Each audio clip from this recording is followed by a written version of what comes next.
That's why we play games, and that's why we're on episode 320 of the Current Gen Oh, look at podcast. Surgical We are timing. back.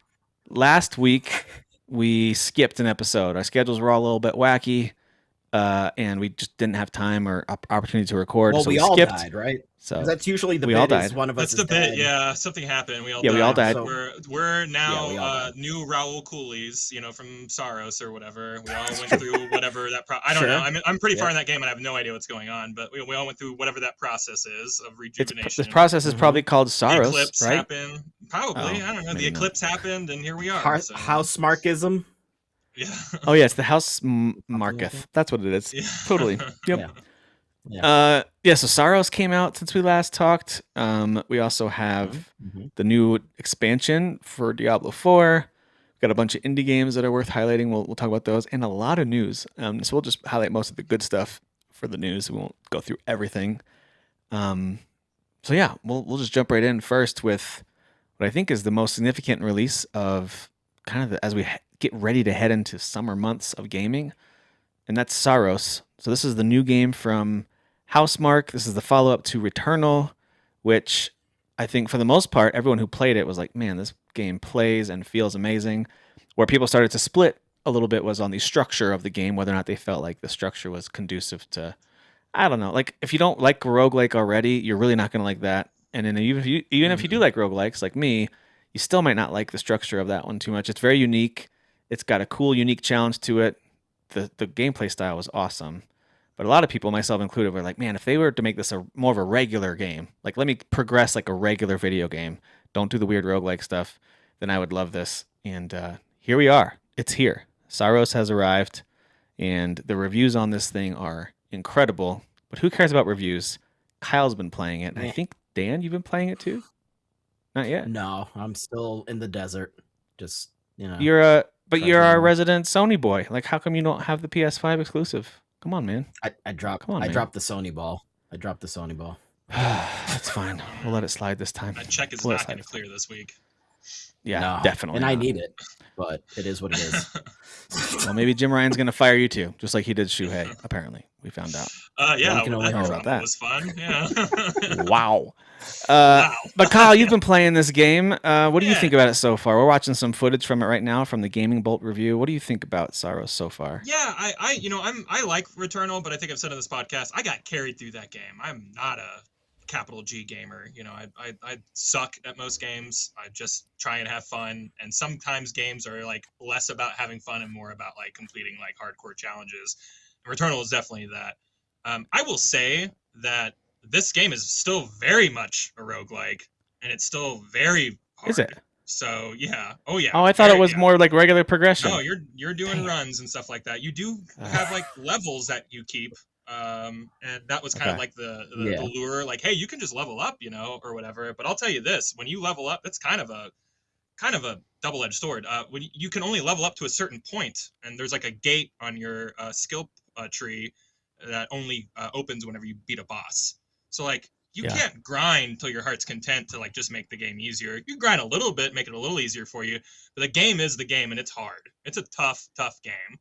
Now I will say when you make it to the next biome, you can just start from there, from what I understand. So you're not like restarting the entire game over all and doing the way a full run. Yeah. So like in that way, it's structured a little more like a game.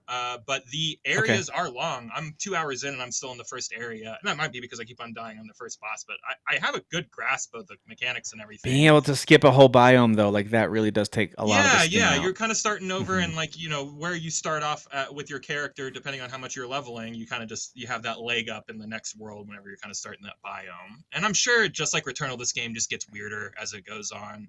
Reviews, which I know aren't always fun to talk about, are kind of split on the story. I gotta be honest, I think the story's absolutely fascinating. I think it's immediately fascinating. I was just saying earlier, I don't really know what's going on, but like there's enough mystery there.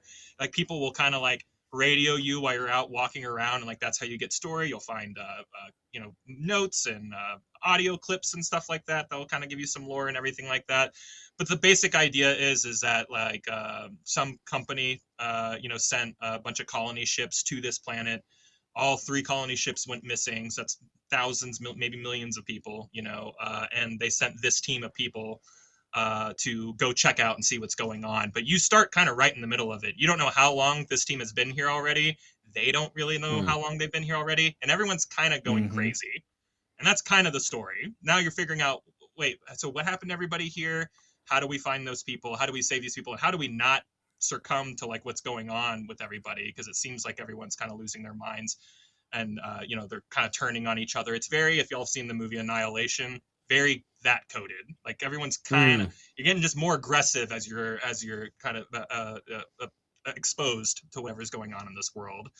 I think all that stuff is fascinating. I think one of the cool parts, I was walking around and someone radioed me and they're like, hey, I was just talking to Bees a little while ago and he was saying he can't wait for you to get back. And your character's like, hey, Bees died 3 days ago. What are you talking about? He's like, what are you talking about? I'm talking to him, right? He was right here. It's just that type of stuff. You're just getting moody. So some high concept sci-fi stuff happening. Which Returnal did have too, but it was just just her there. It was it wasn't like a crew of people. I'm not saying it's not as introspective, but Returnal's way more introspective because it is just her wrestling with whatever's going on. And obviously there's a high concept going on there that's just beyond like spaceships and aliens and stuff like that. It's a very psychological trauma, type of video game. It's cool, man. I really like the story of this game. I don't know why people are splitting it. I think that's you've nailed it, Tim. Since it's a high concept sci-fi always splits people. Some people get it, some people don't. Some people don't. Hey, that's Kyle like through it. and through. Like, you're like, give me the high Kyle concept coded, sci-fi. man.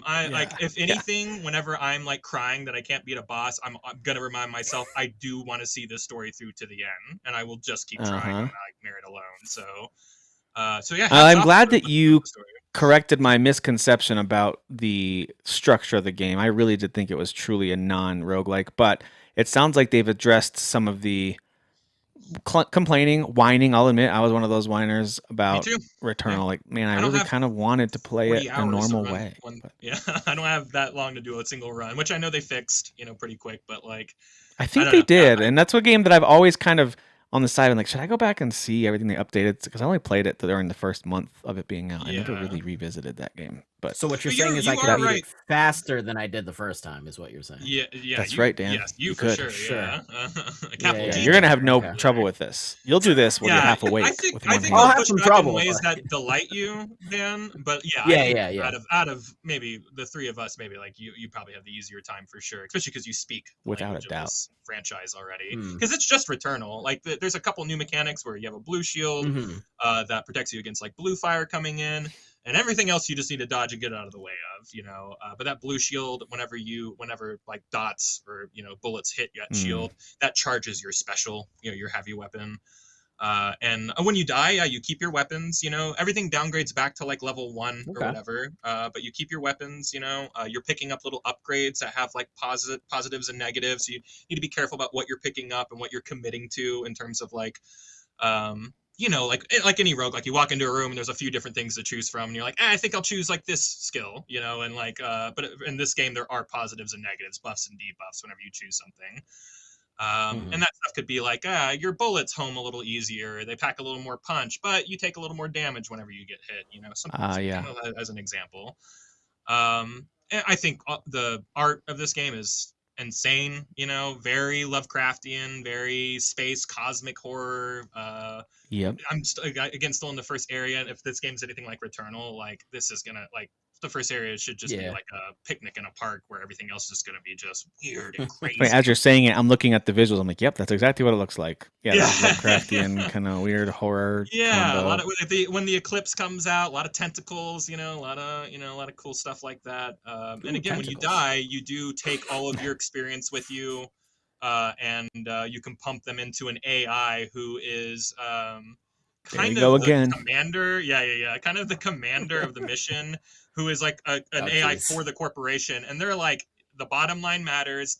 The colonists matter a little because they're sending people to this planet because there's a mineable ore or whatever. So we're going to send a bunch of people out there to work for the rest of their lives, mining this ore for this mega corporation. So the corporation's like, don't worry about the people. Like, we need to figure out where the ore is and stuff like that. And this AI is just kind of reminding you that, like, it maybe doesn't have your best interest in mind, So again, there's a lot of like layers to the story that are really connecting with me, at least. Maybe it's not connecting with everybody, Yeah. but I'm really enjoying it so far. I am seeing mostly positive thoughts about it. This is one I do wish were on the Yes. PC, though. I'll be honest with you. Like, I understand Sony saying, "Hey, we need it on our platform. That's where we make our money." Yeah, I get it. I think this game would sing But on the PC, to be honest. I thought Returnal did really well on the PC, if I'm not mistaken. It's one of their few hits, I that think ran you're really right. well and I people really think you're liked. right. So I think, maybe I hope they're not going to reconsider, but it'd be nice if they did. This doesn't seem like something they need to hold close to their chest. Like, let other people have this one. Yeah. Yeah. Totally agree. But it does seem the experience is like how Tim was saying. Like it seems like it's the best of both worlds. It's got the challenge of Returnal He's right. and still like kind of like, hey, you do have to kind of like learn the language of it and kind of stay with what it wants you to do. But again, there's checkpoints, like you said, and you keep your equipment, which you didn't and you get didn't to the in boss, Returnal. and You'd always have to get now new weapons. So once you unlock the boss door, which is usually at the very start of like an area, like next time you get there, like you could go around and run around and like level up and prep for the boss, but you could just try the boss again if you wanted, So it's structured. It's way more structured this time around, for sure. Yeah. Like Tim was saying, challenging there is a lot but more structured. structure. Yes, very firm but fair too. It's just I feel like at some point they'll find a sweet spot for this kind of structure where it's like you can choose if you want to restart or not, and you'll get some kind of bonus if you do. If you start to run over, maybe you'll get some kind of buff or more choice or something. Like, I could see that. Or you can restart from right here with a penalty, or I don't know, whatever the thing is. Like I think there are some that probably experiment with that a little bit, and I'm okay with that too. Yeah. But yeah, like you said, this game's being very well received. People might have some qualms with the story, but I don't think I've heard anybody say anything like this game feels bad to play. This game is just chugs. None of that. This game performs very well. It's a very well crafted video game by a great studio. So yeah, nice. All right, well, I'm looking forward to seeing it at some point for myself. Yeah, but same. Not yet. Too much other stuff on my plate. Maybe by the time you get to it, there'll be a lot of updates. Like that's true. At the end of the game, so yeah, that's very true. If the track record shows anything, updates will be great. And they'll listen and they'll. Remember, they added still not lose like the. Few months later, they did. They launched the game, and then they added co-op a few months later. So that could be down the road. I don't think there's any talk about that, but you never know. So yeah, but the core heart of what makes Housemarque won't be lost. They're just going to try to make it. They're going to try to improve on it and tweak it. So that's for sure. Fine tuning. That's right. And we're seeing a lot of that, by the way, these days. Companies that do it well makes you appreciate them even more. Where it's like, listen, don't lose sight of the vision you had for this thing, but as players, here's what we're thinking, and here's how it feels to experience that. And the ones that are the developers that are able to hear you without getting defensive are the ones who I think are the best, because they're like, yeah, let's improve that. Or no, we're not gonna, and here's why, maybe. But but anyway, because you can't just listen to everything because you're not gonna appease that. You can't appease everybody, Right. So. Yeah. Totally agree. All right. Well, the next one, and I know Kyle, you've had a busy week, and I don't know if you really want to keep talking this much, but this is also a Kyle game. I know that Dan played it a little bit, the original, but I don't think he's played the expansion. This is the game ranks for Diablo IV Lord of Hatred. This is their kind of before you buy review that they have for this game. But listen, another one that I'm seeing, generally speaking, really positive thoughts on. This whole new area that's there, 2 new classes, a lot of new things, a lot of new gear. I think they even added a new, I don't know if it's a skill tree or a new way to approach end game with the way that you do. Anyway, it just seems like they've revamped a ton of stuff. It's a brand. It's a completely. I don't want to say it's a brand new game, but it's everything about it's different for sure. So yeah. But what do you think of this one? And did you finish it already? No, I'm far. I'm 8 hours in or something like that into the story. It picks up right where the last expansion left off. The last expansion was kind of side questy, so remember that the reviews are particularly very good either.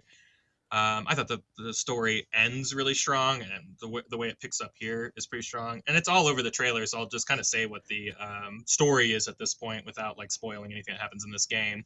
But if you're watching, everybody, like that, the guy who's on the screen, he's like this world's Jesus, if you will. And he is dead in the world, but his body was like preserved like in a temple, and basically like the devil took him over, like that body over, and is masquerading around as this like born again prophet to like trick everybody in the world to that's messed up. and to worship the devil pretty much. That's a creative take on this, though. You know, the whole false prophet angle. That's pretty good. The Antichrist type thing. Yeah, That's interesting. Very Antichrist, but it's not like Book of Revelations-y or anything like that. Even though this stuff is, even though there's a lot of lingo and characters and stuff like that that are from it's its own lore world. But it's its different. own lore and everything like that. Yeah. And the new place that you're talking about, it's been a place that's been talked about since Diablo 2. And if you're a longtime Diablo fan, like everyone's dreamed about going here. It's the very first like continent that was created by like Lilith and the angel that kind of helped create everything as well. So very cool lore, definitely, and a lot of reviews it will back what I'm about to say up as well. Probably the best crafted story they've ever done, like Blizzard, ever. Wow. You know, I'm not, and I mean, just think about what I'm saying here that's too. Like, praise. Blizzard's not really known for great stories. Like, they're known for good lore. They've done some good ones though. They've had a few good ones. Yeah, but I guess my what my angle is here is that like people are like, yeah, the stories are good, but they're never like, you know, oh, God, the greatest thing in the entire world. Their cutscenes are top of the line, but their stories aren't always great. The best. This one really delivers in a big way. I think the concepts are really high. I think the stakes are really high. Like main characters are like dying left and right, and it's just good. Combat's still the same combat. There's just a little more fine tuning in the skill tree. They really decluttered the skill tree and kind of gave you a lot more freedom to kind of create builds. I think they kind of wanted to get away from like everyone following like online builds, meta builds, I think that's what they call them. And they kind of wanted you to like just experiment with your own builds and don't worry about what the best streamer out there is using and making a video about and stuff like that. So I kind of applaud that as well, because with RPGs, I think a lot of, game however you want to. I mean, I think a lot of people these days, and for stuff like Elden Ring, please do this. But like for almost any game, people are like, I'm just going to look at a build and follow that, And I'm like, get out there. Elden Ring, like hardcore RPGs like Elden Ring, like I follow builds for that. I am an offender of that, and I will use them in games that are hard like that. But like, get out there. And plus your ability to try to revamp things in Elden Ring is limited, at least until the second half of the game. It's pretty limited for a while there. So does this let you respec things at all, or is it pretty? Are you pretty locked in? At any point. Yeah, you can. See, that's where it's like just try your own builds. Exactly. Yeah, and I think they really want to give you that freedom to try different builds. That's how it should always be. Ways of playing. I think so too. And people get out of the shackles of what the best meta build is, and that exists in like Call of Duty and everything, every video game ever. Someone's out there making a video about statistically this is the best, ACOG silencer, setup for your well, if like, you add the numbers here, I think you'll get Venus get bigger. And, I'm just saying, like don't forget why but we it's a thing. It's player choice and getting out there and doing it on your own. So good game, guys. So it's a warlock and paladin are the two new classes, right? Yeah. Okay. Two did highly. Did you try both either? I started with a paladin, and I've gone through all the way with a rogue so far in the original game. So if you're playing paladin, you're just throwing light all over the place, just like demolishing things with your power of light and your shield. A lot of light, a lot of holy, a lot of throwing, like magical hammers. A lot of thoughts and prayers. A lot of thoughts and prayers, literally. T's and P's. Yeah, T's and P's. If you hold in the T and the P on your keyboard at the same time, it's your mega paladin attack. It's your T's and P's. Yeah. So you throw toilet paper is what you're saying. Toilet paper, right. I mean, that's right. That's awesome. Well, I'm glad you're enjoying it. I think that's great. This is not for people to jump into. This is just for like people who've been playing Diablo since it came out. I don't even think they're trying to reach for new players or anything like that. But yeah, if you've been along for the ride and for whatever reason after the last expansion, you're like, I don't know about if I want to get back into it. You'd be robbing yourself if you enjoyed the last two games and just like maybe didn't want to like do a little more. I think the little more here is pretty good. So. Okay. Nice. The armor. Well, there you go. sets look Diablo sick. 4, Lord of Hatred is out. It looks like more amazing Diablo gameplay. If you like Diablo 4, which a lot of people did, I know there was a little bit of back and forth on it, but I feel like long term it's Yeah. settled into people really liking Diablo 4. I think the I think so. expansions have A done lot of ups and relatively downs. well. Yeah, ups and downs for sure. But I think now it's in a place that most people look back on it with pretty positive feelings. It's if they're definitely Diablo fans. in the best place it's been in since launch, for sure. You know, Yeah. So whatever that's worth. Yep. Yeah. I mean, even just the stuff now that I'm watching on the screen, it just looks chaotic and crazy, and I'm sure super fun with all your friends too. So if you co-op Yeah. this thing, I'm sure it's a blast. There's a lot happening. Wow. Yeah, there's a lot of numbers. Yeah. So many. Well, now for fireballs. something completely different, and I'm bringing this one up mainly because of our buddy Dan. This is a review from Dad's Gaming Addiction. So shout out to his channel. Go check him out. It's not me. But this is the last gas station. I don't mean that literally. I mean that's the name of the game. Okay. No, it's the last one in the whole world. It's the last one. Okay, this is it. Okay. Well, I mean, gas is already expensive enough. Why not put it on one gas station? It's gonna be great. True. But True. Dan's playing this game. The pixel art style looks so cool. Tell me a little bit about this game's thing. beautiful. Yeah, this game's gorgeous. So you guys, I'm gonna just not include myself in that. You guys in your sim games, you guys just love simulating real life You things do in games. too, Dan. And you I do too sometimes. Because I've been playing so much retro rerun.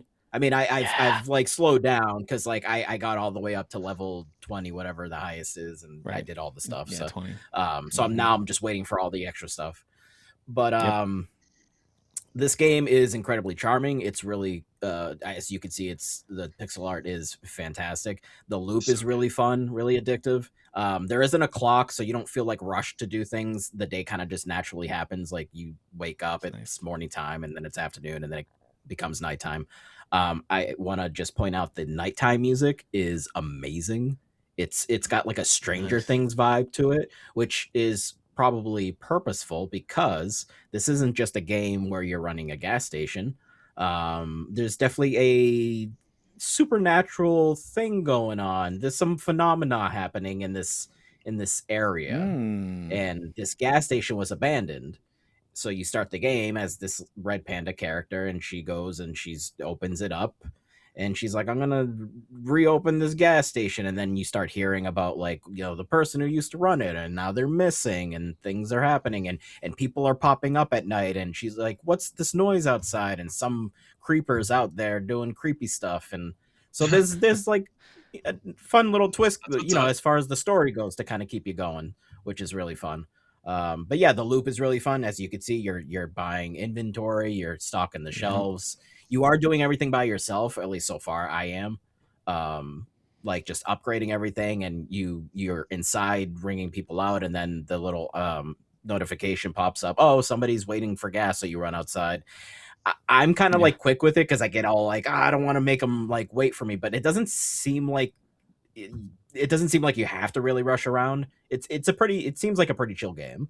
But I like to try to do things quick just because that's just how my brain works. That's how I was at the gas station simulator game too. That I know, Kyle, you played that a while back too. You're restoring a gas station.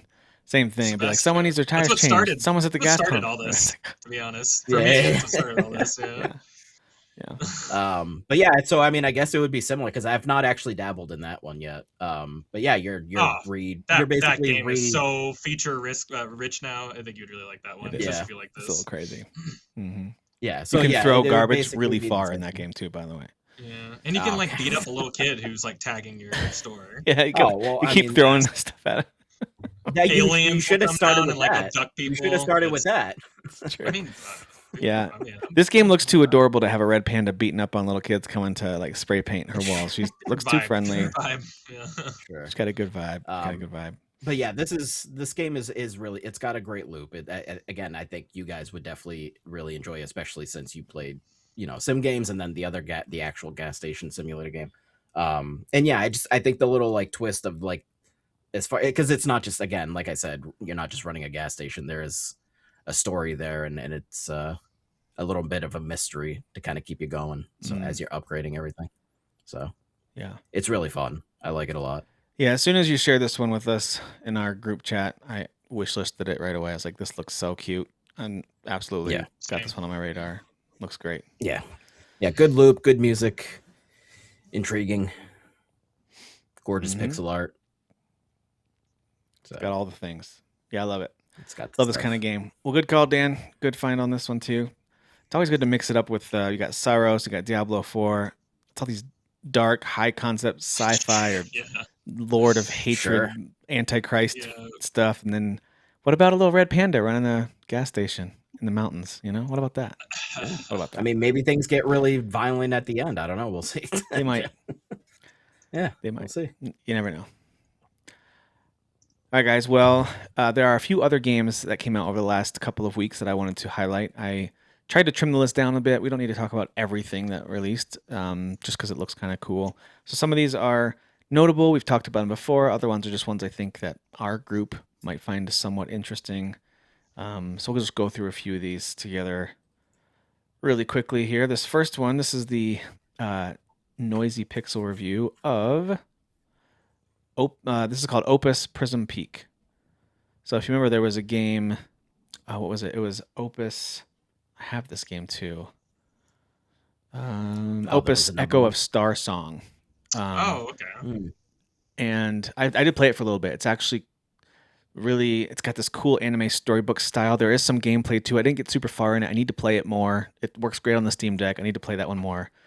But it's one of those games that just has like 98% positive reviews from users. Everyone loves these Opus games. They tell great stories, great characters. I can say for Echo of Star Song, really intriguing, and I should have played it more. I was playing on a trip. Trip was over, and I just didn't go back to it like an idiot. Yeah. But anyway, this is the follow-up to that, I believe. Opus Prism Peak literally looks more grounded because it's actually down on what looks to be an Earth-like planet, if not Earth, whereas Echo of Star Song was very sci-fi centric. You're up in literal spaceships and things like that. Okay. But this one looks much more grounded. Again, getting overwhelmingly positive reviews across the board. Critics love it. I think it averages right around 90 for critics. Users are all giving it insanely positive reviews. Okay. So, and I think it's only on Switch 2 and PC. I think that's where it is. Oh wow. So yeah, this one's out now, and I think all of us have at least a mild interest in these kind of games when we're in the right mood for this narrative style. Yeah. Oh yeah. Of game and story. It's got a good story. You know, interesting. I like the art style too. It's very cool. Yeah. Mm-hmm. Yeah. Yeah, me too. So there you go. Opus Prism Peak. Go check that one out. All right. Speaking of unique art styles, what about Tomodachi Life? Living the Dream. Oh my gosh. So did y'all ever play the original guys... DS game? Did y'all ever play that one? Mm-mm. I forgot that was even a thing. I did. It was a nightmare. Yeah. Real nightmare feel. Not that it was like a bad game. It's just like, it's just kind of a fever. It's weird. It's a fever. Like watch this trailer for a second and tell me it's just like, what the hell's going on here? Like that's Sailor Moon, right? Like, this is just wacky. Yeah, that's the big thing is like with the Mii, like you can make anybody, you know, and like people. Yeah. Will even like, you know, put the recipes online of how to make certain people so you can have like Shuhei Yoshida in your game or RoboCop or whatever, you know. So I definitely want Shuhei in my game. Who wouldn't? Yeah, so this one is I do think that it's getting generally positive feedback from folks who are playing it. I think shocking to me. So it's not like this isn't like a game of the year contender for most people, I think, but I think it's right around 80, high 70s, I think, if I remember correctly. I think we just have been on a rise for games like this, you know? Yeah. I think since the pandemic, there's just like, people just like, I don't want to think about anything real life, you know? Yeah. That's totally it. Yeah, I think you're right. Just like, get me out of this So this is not a game for me. Both the art style and the gameplay are pretty low on my, like, I'm not really big into life sims usually. I mean, I got into Stardew Valley for a hot minute. I really loved that. Other than that, I haven't gotten into a ton of life sims, which is funny because I'll do the job simulator type games. I'll do those more. Sure. But if it's just life sim, like decorating your house and stuff, I have trouble getting into that quite as much. Unless it's like breaking up your adventures in Valheim, then I'll decorate my little home. Sure, I'll do that. I'll hang the heads of my many animals that I've killed on the course. wall. I'll do that. Absolutely. But Absolutely.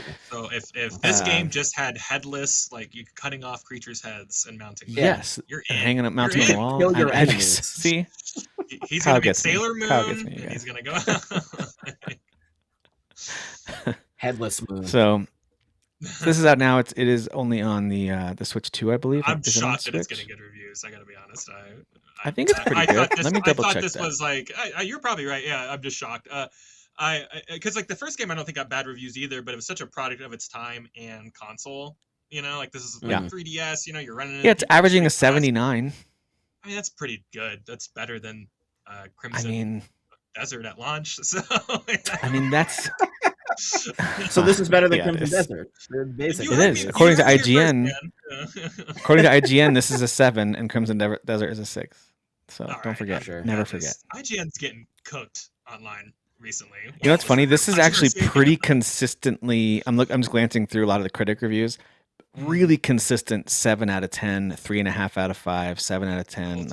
Ultimate swimming. It's. 7 games. I mean, I think a lot of people are saying it's what you expect it to be, but it's also probably got a few shortcomings. So it is what it is. There you go. Yeah. All right. Also out this past week, this is a game I had my eye on for a little while called Under Par Golf Architect. Sadly, not reviewing as well, but I am interested in seeing if it gets improved over time. But something about constructing and running your own golf course, kind of a sim element of the golf course. And I think you can play golf too, but the idea is you're crafting the holes and the greens, and like that sounds cool. Like if running your own resort sandbox. On Steam, it's got a 75% positive. That's not too bad at all. So yeah, the idea is that you manage your own golfing paradise. So I think there's a business element to it as well. Trying to attract VIP players, hire staff, hold tournaments. So a lot of that sounds appealing to me when it comes to like business management type stuff. So I think it could be fun. But anyway, so it's called Under Par Golf Architect. I think it's on everything. I think it's on all platforms. So cool. Yeah, this looks kind of fun. I haven't played a golf game that's really hooked me though since Golf Story. That's the last one that really, really got me. It's an RPG, right? Ago, I think. Like long time. Oh yeah.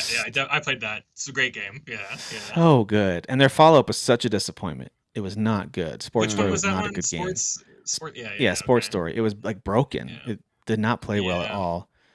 But man, Golf Story. I still recommend that to people. Like I might replay it again. It's so fun. So unique. Yeah, good little golf game, but also like little like RPG elements. Oh, super fun.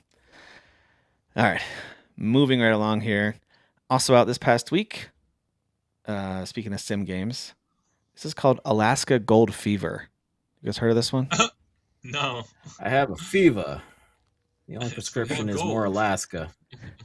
It's more Alaska and gold, I guess. And Alaska. This is a mining, exploration, crafting simulation game. So you're a gold prospector during the Alaskan gold rush, and you build your own empire from scratch. So you're refining different forms of gold, upgrading your tools. I mean, it looks like you even have your own dog sled. I thought that part was kind of cool. Anyway, it's got a story mode, side quests, things like that to do, but it's a unique setting for a simulator game. So it's pretty interesting. Yeah. So this is out now, and it's the full release. It's not early access, so it is out now. And this is why games are cool, man. Who makes a game about being a prospect in whatever time this is, what year in Alaska? Like what, you know? Yep. Here it is. I agree. It's right here. Looks like the shooting was pretty rough from what that little hunting expedition I just saw them on, but otherwise it looks pretty fun. It's pretty fun. Yeah. So there you go. Alaska Gold Fever out now on Steam. All right. Also out now. I thought this one looks pretty cool because of the PS1 throwback vibes, called Ground Zero. Oh yeah. I saw this on the store. I've wishlisted this one for a while now. Yep. It's out now. It's only $20. It's only $20, so that's full price. So if you get it in a bundle or on sale, it's going to be cheaper than that, like obviously. Clock Tower or Resident Evil or, you know. Oh, yeah. Very Resident Evil coded, Dino Crisis coded. Like, PS1, PS2 Capcom days. I think the for sure. in this. I think there are dinosaurs in it or something like it. I got to be honest. There's something there's something I miss about fixed camera angles. I'm going to say it. I'm brave. Yeah. I know. I miss them. I think That's they were very more brave. atmospheric. I think they're more atmospheric. I think they're There it set up is. for better Dinosaur. scares. You know, I think they are. Well, I Not mean, to sound like it's the old funny man gamer because over here, but no, because I mean, the Resident Evil 1 remake, which already exists, right? Like they already did remake the first Resident Evil, is yeah, gorgeous. thank you. That game is still gorgeous and holds And up. they've like But kind of like, remastered that one, like yeah, somewhat and recently, so then they it looks put even it out better on than the like GameCube version. PS4. Yeah, yeah. Yeah. And then people are talking the rumors of them like remaking it, which is like kind of silly, but like more like I Resident Evil wouldn't 4 mind it, style, man. you know? I Like, wouldn't I'm not gonna mind. say I wouldn't no. mind I it. Yeah, I'm wouldn't. not gonna say no Yeah. because it's still like a 20-year-old game, you know. Yeah, yeah. But I agree Uh, that like maybe make Code Veronica instead. That we like that right. one, and a lot of people miss that Yeah. one, and yeah, make that instead. But this Yeah. looks interesting though. Looks cool. Yeah, Ground Zero awesome. out now. At least on Steam, it has 85% positive reviews. People seem to be Wow. enjoying it. There. So Nice. Nice. there you go. Out now. Okay. Also out now, this kind of tower defense style game, I think, called the Ember Ooh, Guardian. this looks cool. I really like the kind of really bright, flashy pixel style of this. Yeah, it's like a tower defense minimalist Like- side-scrolling style of game where you're, and there's twin stick shooter element to it as well. So you're setting up defenses to these waves of enemies that are going to come attack you at nighttime, and then you gotta just hold out through their attacks. So it's got Yeah, that it's got great lighting. loop to it. And I love the pixel games that just do really good reflections, like the water there. Mm-hmm. The way everything's reflecting in the water looks gorgeous. Dude, I agree. I didn't even notice love that. That's that. so cool. I love that. Yeah. Good point out. Yep. The boss fights. Yeah, Yeah, this this looks looks kind of cool. cool. It's called the Ember Guardian. Also a $20 buy for those of you interested in it. There are a few tower defense games over the years that have really hooked me. Most of them I usually play for maybe an hour or so, and then it's like I get overwhelmed once, and then I'm not persistent enough to really stick with them. Yeah. To like, Too much. but they are. I do like the concept of these kind of games. I do get into some tower defense games. Can be really fun. So this one looks cool. If you like tower defense. So all right, Ember Guardian is out now. Here's another sim game. We've talked about this one when it was announced. This is the review from the Indie Brew. This is Inconbini. I think the subtitle is One Store, Many Stories. Aw, Yeah, I like that. I got this, but Very didn't nice. play it, so I don't have to yammer on about it, thankfully. Yeah, I want to play this one. Yeah. You had mentioned like between like Saros and Diablo, just murder. Kind of need something like this, so I don't go crazy. Like Sure. Sure. And from what I understand, it's kind of the devs are like, yeah, and don't take this the wrong way, but like they were like, it's kind of Shenmue, kind of inspired. So a lot of like character stories. Yeah, small town. Everyone knows each other. Small town. Everyone knows each other exactly. Yeah. But it's also like short too. I think you just work 7 days in this convenience store, and in those 7 days, yeah, I think there's a story. Yeah, it's from what I read, it's more of like it's visual novel adjacent. You know what I mean? But it also has a bunch of like, you're stocking shelves and setting prices and yada yada. People will come up to you and ask you what you want, what they want. You kind of have to like figure out like via the item descriptions, like kind of what they want and stuff like that. And they got little got you machines. So if like you want to like buy like there it is right there. If you want to buy like a new thing every day and decorate your store with little got you like Pokemons or whatever. Yeah, they got those too. So seems very. I think cozy. the art style is quite endearing too, and I like that the setting is like 1990s Japan. I think that's a very specific aesthetic. That's really cool. I like that too. Yeah, I hear the music's great. So yeah, I hear it's pretty good. Yeah, a lot of great sim/cozy games, storytelling games to choose from. But whether it's a game like that Opus game we talked about, or the Last Gas Station that Dan talked about, this one in Konbini, there's a bunch.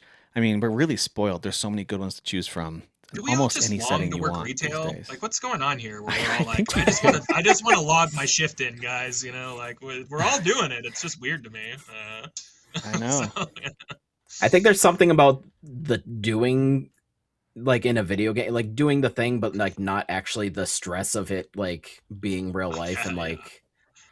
I don't know. I love these games, and I can't tell you why. And I'll never be able to. I'm not in touch with why I like these games. I cannot figure it out for the life of me.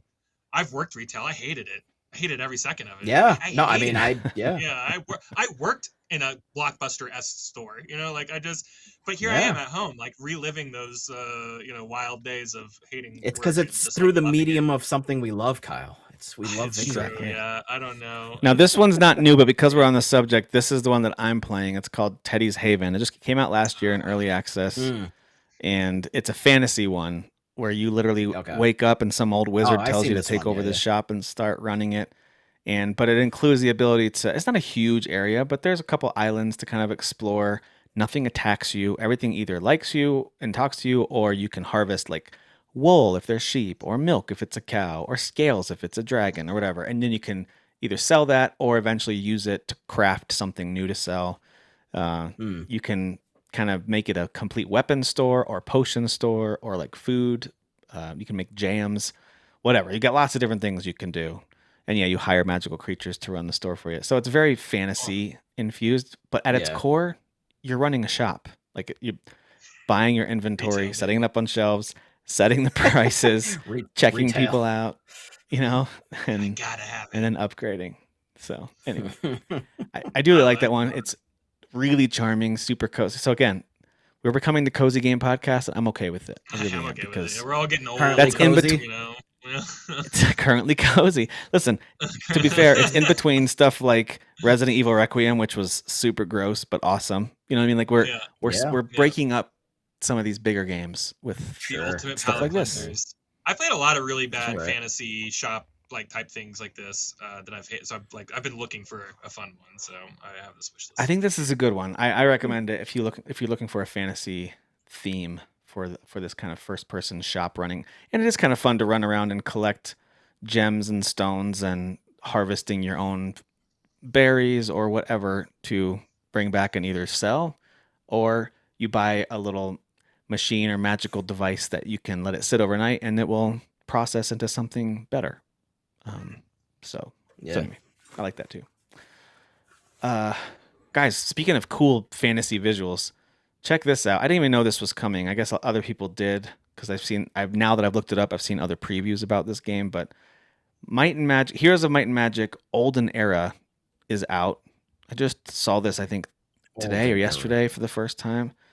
But it has this kind of hex grid strategy approach to it when it comes to like movement and combat and things like that. The art style just looks really cool, kind of tabletop, kind of storybook looking. There's something really cool about the visuals, and it has a throwback vibe at the same time. The StarCraft Warcraft, like the RTS ones. Yep, like early 2000s Blizzard a little bit. I get that too, for sure. But now I only played the spin-off of some Might and Magic games. I didn't play a ton of the Heroes games. I'm familiar with them from a distance, but I played mostly the spin-off games. I never really played the mainline ones that I can remember, at least. So I'm not 100% sure if this is my style of game, the gameplay wise, but for what I'm seeing in the trailer and what I've seen from reviews, it sounds pretty awesome.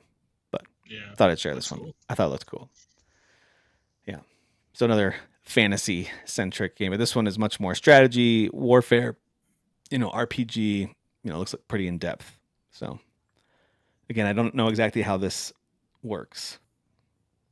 Oh, they're showing us some throwback games definitely. here. Yeah, nice. I was gonna. Oh, okay. So these are older ones. I was gonna say this really does look like 90s. Yeah, this is showing us old ones. Okay. Okay. Heroes 3, and then here's some of that was from Heroes 3, but anyway, this is what the game is now. Heroes of Might and Magic Olden Era. Yeah, go check that out if that is your kind of game. I think it looks really cool. All right.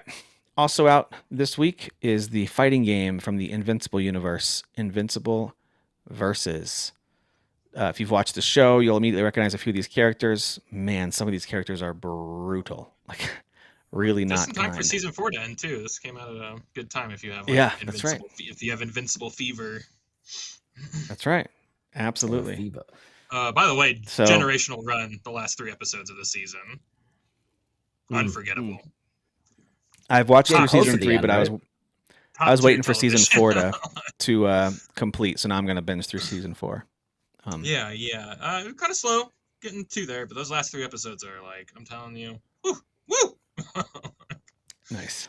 I might This is play the this Game bad Informer fighting review. game They just like this because. a lot. They're giving this Did they eight, like it? 8.5. I've heard a lot of bad stuff about Yeah. it, but that's good. I guess not bad. I heard it's bare bones. Okay. Got a feature, That's fair. but no, I'm glad to hear that Game Informer liked it because when I saw it, it did look kind of fun. So Yeah. It looks competent. Yeah. yeah. Mm-hmm. So there you go. Invincible versus out now. All right, moving on to the next one. And the last one I've got. This is one I've talked about before, so I just wanted to highlight the fact that it's out now. I played the demo for it. Yeah. This is called Goblin Vike, the Thief Tycoon. So it's a combination of side-scrolling stealth, which you do as one half of the gameplay.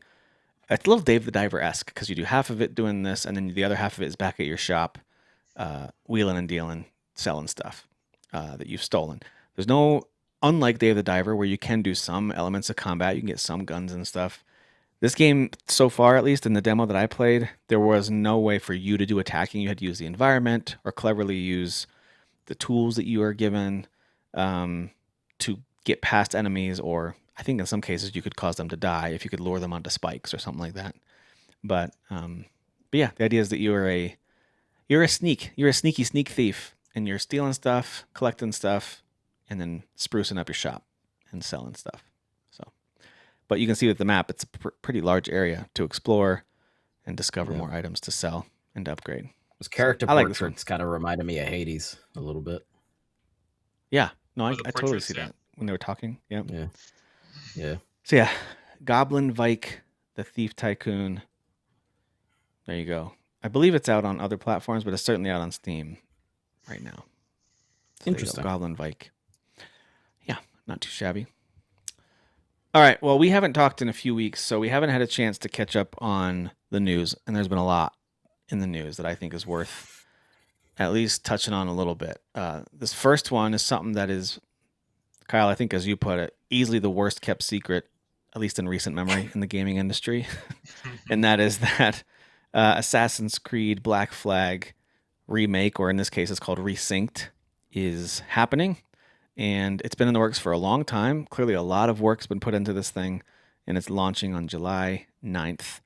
And they did what I thought was a pretty cool deep dive in showing you, how, and we're watching some of it here, showing you the improvements for visuals. They talk about the combat, adjustments a bit, the ship combat, and how they've just basically tried to improve it across the board. Because this game came out in 2014? This game came out? Something like that? Does that sound Whatever right? the launch year for The PS4 start of was.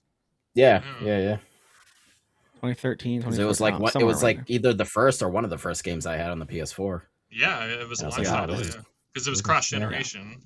Oh yeah. That's right. And they also released Imagine Rogue playing this too, on right? PS3 like a weirdo. Oh no, Rogue was the next year with Yeah. Unity. Unity and Rogue came out like right side by side. Now listen, right now we got a lot of news coming out of Ubisoft. Things are changing quite a bit. Some of the visions they've had for other Assassin's Creed games and spin-offs sound like the new leadership that's come in, the people who have been successful with them in the past, with everything from the original Black Flag through stuff like Valhalla, which is one of their most, I understand we've got our qualms with that game, but those are the games that did the best for the company financially. Makes sense. And so they brought some of these guys back, some of these directors back to kind of lead the way. And I don't know that they're cleaning house, but they're certainly changing direction of some of these games, like Hex and a few others that were announced previously. And you got directors and staff leaving like crazy from some of these projects, which, in my opinion, could end up being a good thing.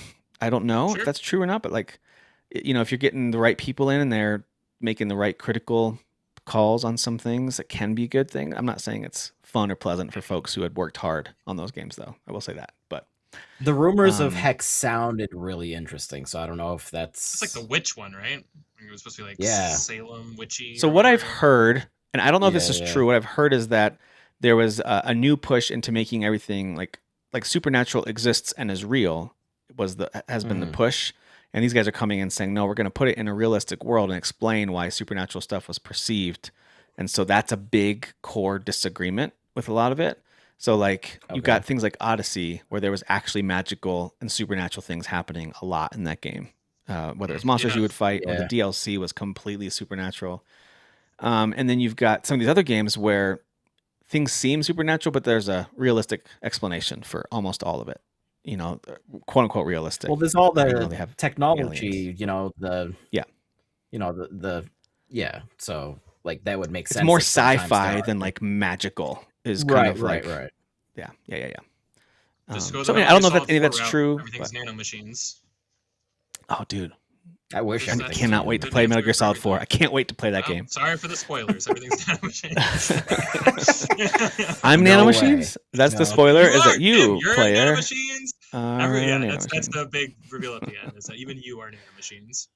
We're all nanomachines. But some of the combat improvements look fun. It kind of reminds me of a quicker, more snappy version of the more modern games that we've played with Assassin's Creed. I've really enjoyed the combat. I know that people have their qualms with, Assassin's Creed Shadows, and some of those are actually legitimate. I get it.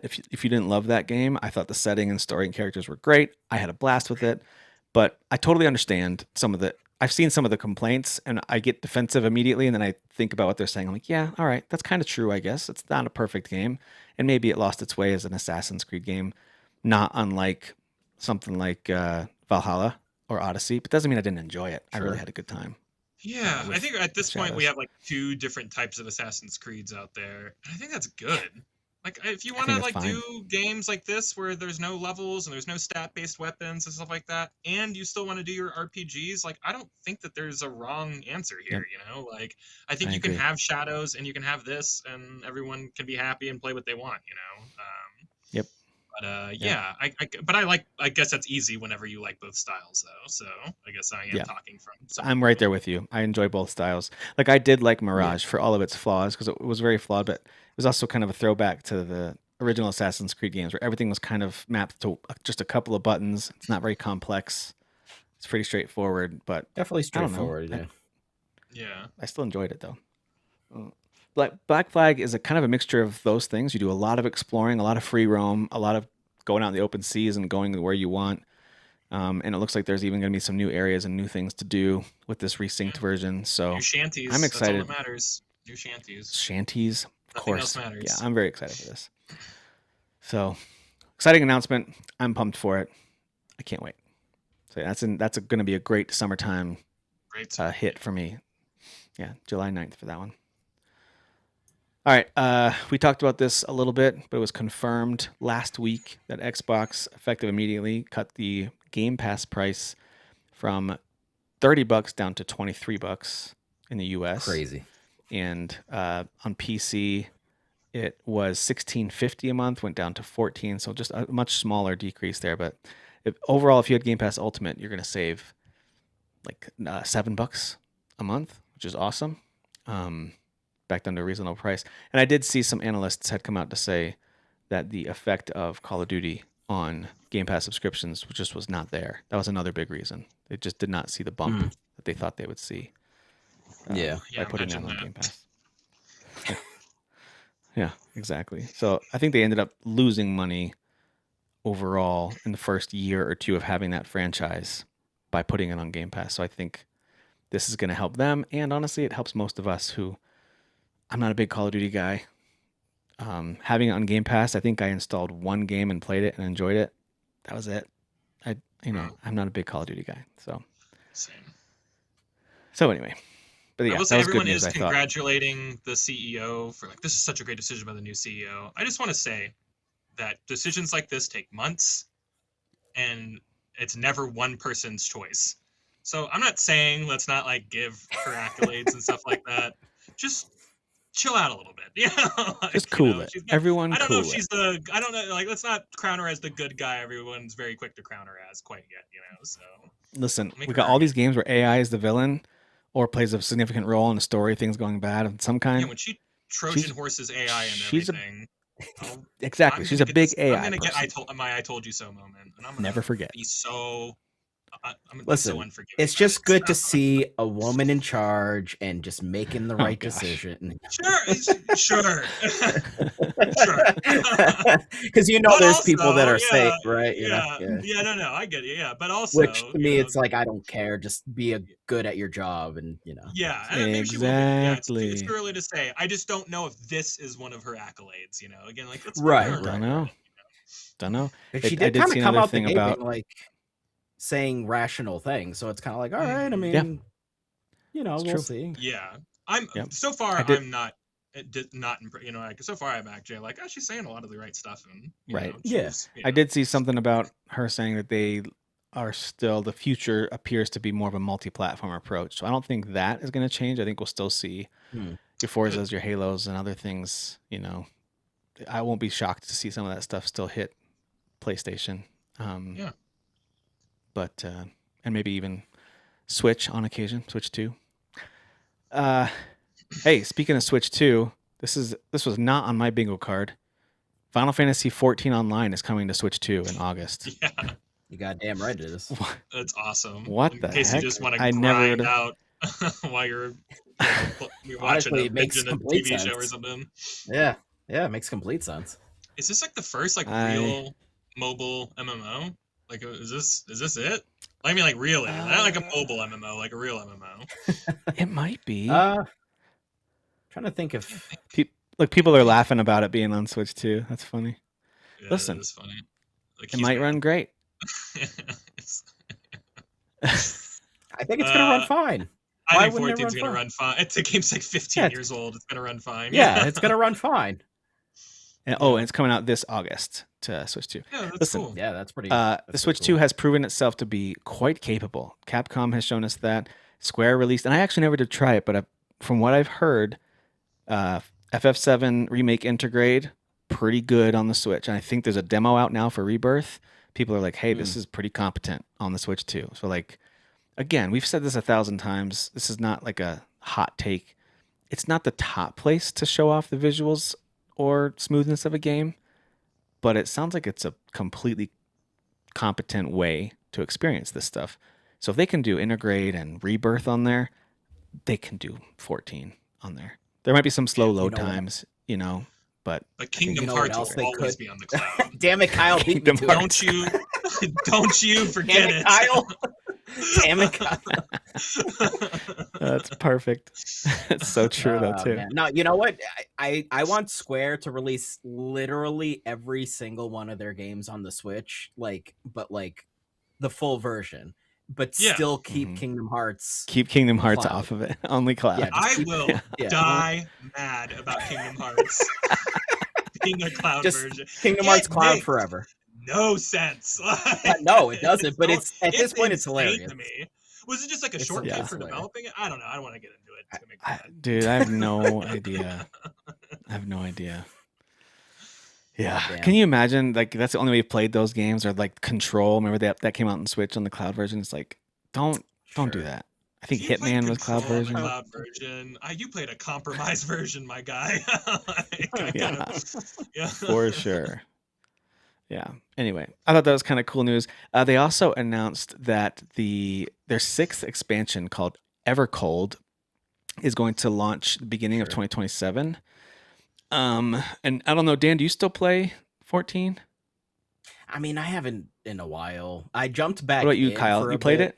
I haven't played it in a long time, but I'm interested. Do you still pay the subscription, Dan, or do you pay it as you play it? No. Okay. No, I pay it. Yeah, I would pay by the month. That's what I was doing. Yeah. So like when you jump in to play, a long time. Yeah, I played the first 3 expansions all the way through, and I thought Vanilla Reboot was incredible, and I thought a lot of the early expansions were great. So yeah, Realms Reborn, I think was that's the reboot. Realms Reborn was the first one. Realms Reborn, yeah. And then Heaven's Word. So it's gonna Heaven's Word. Okay. So it's going to introduce an overhaul to seasons and how players can earn rewards and improve their characters, an armory update to better facilitate playing multiple jobs, and expanded character customizations. It's going to include 2 new jobs, including a tank and a physical range DPS. Level cap's going to go up to 110, new cities, new areas, new constructs, and other monstrous threats, new allies, new dungeons, new trials, new raids, all that stuff. New gear, of course. So yeah, lots of stuff coming with that expansion, as you would expect and hope for. And in August, August is the Switch 2 version. Early 2027 is the expansion. Please be excited. The unsung MMO king. Yeah. I mean, I would love to be playing more of this. I would love to. It's just, again, It's like a we've said commitment. before, you have to dedicate your time to just the MMO. At least MMOs for are me. very Yeah. like if you really want to get the most out of an MMO, you really got to like commit. So Yeah. Yep. Yep. Those are the kind of games they like, whether it was Star Wars: The Old Republic or even stuff like Valheim or Elden Ring. When I really get hooked onto something, it's like it's hard to have a conversation every week about new games because I'm really only playing one thing. yeah, For Well, like it was that's me like right Dan with now. Octopath Traveler 0, for like a Well, month and a right. half. And now it's like, Crimson yeah. Desert. Yeah, no, it's Crimson Desert. Crimson Desert. Dan's missed And now it's 17 That's right. games while playing Crimson Desert. And I'll miss 17 more. Anyway, This you right. definitely have about 17 more games worth more of that game, Yeah. I'm sure. Yeah. Well, also this week this past week, we learned more about the new game from former Witcher 3 devs from CD Projekt Red. This is a new studio. We saw this game teased called The Blood of the Dawnwalker, and now we got a 3-part overview. This is part 2 of that. I just brought up some of the quests and gameplay stuff, but there was combat mechanics video shown. There's other stuff shown, but this one, this was from 5 months ago. Where's the new one? Let me see. You know what? Let me see if I can find the new one that they just showed.